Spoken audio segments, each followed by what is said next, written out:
سلسلة الرينو الجديدة عملت ضجة والناس كلها بتتكلم عليها، لكن أنا مش جاي أكرر كلام أي حد. أنا عندي كام نقطة مهمين جدا ولازم تعرفهم، ويمكن تغير رأيك بعد ما تسمعهم. السلسلة دي جاية بأربع موبايلات: 13 اف 4 جي وال 13 اف 5 جي وال 13 وال 13 برو. وأنا النهاردة جاي أكلمك عن الاف 4 جي بما إن ده أرخص موبايل في السلسلة وفي ناس كتيرة بتفكر فيه. أول حاجة بس عايز أقولها، تصميم موبايل جامد جدا، خاماته وشكله وتصميمه حاجة محترمة جدا، وأول ما تشوفه تبقى كده عايز تشتري الموبايل ده. يعني ده الانطباع اللي أنا وصل لي حقيقة. التصميم جامد جدا. وزن الموبايل 192 جرام مع سمك 7.8 مللي، فالموبايل ده نوعا ما رفيع وتجربه استخدامه في ايدك مريحه. وعندنا نقطه حلوه قوي هنا في التصميم، ان الموبايل جاي بشهاده مقاومه ماء، مش بقى الاي بي 54 والاي بي 64 والكلام الفاضي ده. لا لا لا، الموبايل هنا داعم للاي بي 68 والاي بي 69. طبعا هنا في الفئه المتوسطه كان المعروف هنا ان سامسونج هي بتنزل شهاده مقاومه ميه محترمه زي الاي بي 67،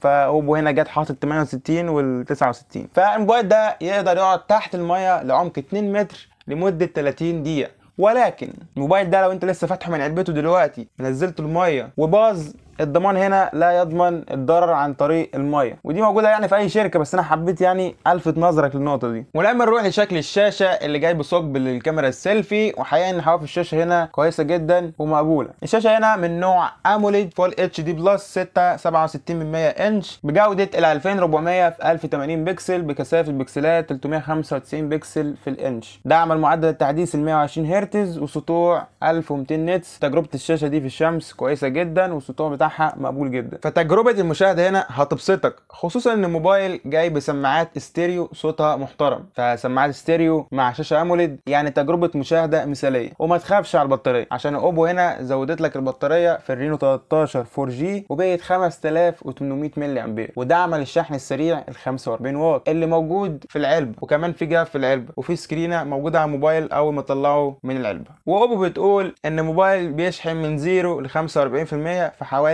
30 دقيقة. طبعا لحد دلوقتي لسه ما قلتش النقط اللي هتزعلك من الموبايل، بس انا مش هقول لك اعمل لي لايك، لان لو الفيديو عجبك انت هتعمل لوحدك، بس هو هيعجبك يعني. نروح للمعالج. عندنا رينو 13 اف 4 جي بيجي بمعالج من ميديا تك هيليو جي 100. معالج كويس، معالج اداؤه محترم، ما عنديش اي مشكله معاه. ولكن حابب اقول لكم على نقطه كانوا بيقولوها في اخر الفيديو، بس انا هقولها لك دلوقتي. الموبايل ده النسخه ال 8 جيجا رام مع 256 طبعا ضمان محلي بتتباع ب 15000 جنيه. نرجع بقى للمعالج. المعالج ده في 15000 جنيه مش مناسب تماما. معالج كويس لكن مش ب 15000 جنيه يا اوبو. وقبل ما تشتمني، انا عارف ان تسعير الموبايل بيعتمد على عوامل تانية كتيره مش المعالج بس. معاك حق. الكاميرا مثلا، تعال نشوف الكاميرا. عندنا هنا الكاميرا الرئيسيه 50 ميجا بكسل بفتحه عدسه 1.8 دعمه لمثبت البصر الحقيقي الاو اي اس. حلو. تاني كاميرا 8 ميجا بكسل للتصوير الواسع الالترا وايد بفتحه عدسه 2.2، وكاميرا 2 ميجا بكسل للماكرو. عندنا هنا السيلفي 32 ميجا بكسل بفتحه عدسه 2.4. الموبايل هنا طلع صور كويسه جدا، معالجه اوبو، وكمان دعمه لميزات الذكاء الاصطناعي في الكاميرا. الموبايل بيصور فيديو فول اتش دي 1080 30 و60 فريم، وبيصور 4K.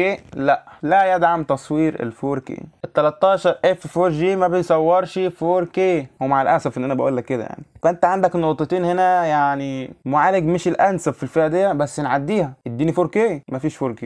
عندنا هنا الاي 35 اللي بيتباع تقريبا من اول 15000 جنيه. عندك 4K في الخلفي وفي السيلفي، معالج اقوى من هنا، اداؤه محترم، موبايل متكامل. بس مالناش دعوه بالنقطه دي يعني، خلينا في اوبو دلوقتي. وقبل ما تفهمني غلط، لو انت من محبين اوبو فالموبايل ده كويس جدا وانت هتشتريه ومش هتواجه معاه اي مشكله. طب ازاي؟ لو انت ما بيهمكش التصوير ال 4K، مش ماشي على طول تصور 4K، مش بتتقل على الموبايل، اهم حاجه عندك تجربه الاستخدام، فالموبايل ده كويس جدا وهيأدي 100 100 معاك. تصفح شغال، تجربه مشاهده هي الافضل هنا. عندك سماعات ستيريو محترمه، شاشه اموليد، بطاريه كبيره 5800 ملي امبير، شاحن سريع 45 واط ينجزك لما البطاريه تفصل منك. عندك هنا الموبايل داعم للاي بي 68 و69، تخافش عليه لو نزل الميه. فتجربه الاستخدام الطبيعيه بتاعت الناس كلها حلوه قوي هنا، وسوفت وير اوبو المستقر اللي هتحبه. فالموبايل هنا كويس جدا، ولكن انا حبيت اوضح لك النقطتين دول عشان انت من حقك تبقى عارفهم، والقرار يبقى ليك انت في الاخر. طبعا الموبايل جاي ببصمه تحت الشاشه هي الاسرع في الفئه بتاعتها. اوبو هي اكتر شركه بتقدم اسرع بصمه في الفئه المتوسطه، محدش بينافسها في سرعه البصمه في الفئه المتوسطه. عندك شبكات هي الافضل، اما كان في مشكله في الشبكه معاك الموبايل هيأدي كويس جدا معاك. فعندك تجربه الاستخدام، بصمه سريعه، بطاريه كويسه جدا، شاحن سريع، العلبه متكامله. فتجربه الاستخدام هنا مش هتواجه معايا مشكله. فبس كده، دي الكام نقطه اللي حبيت اوضحها في الموبايل. طبعا لو عندك اي سؤال بخصوص الموبايل ده واي موبايل تاني انزل شرفني في التعليقات وانا هرد عليك. مع السلامه.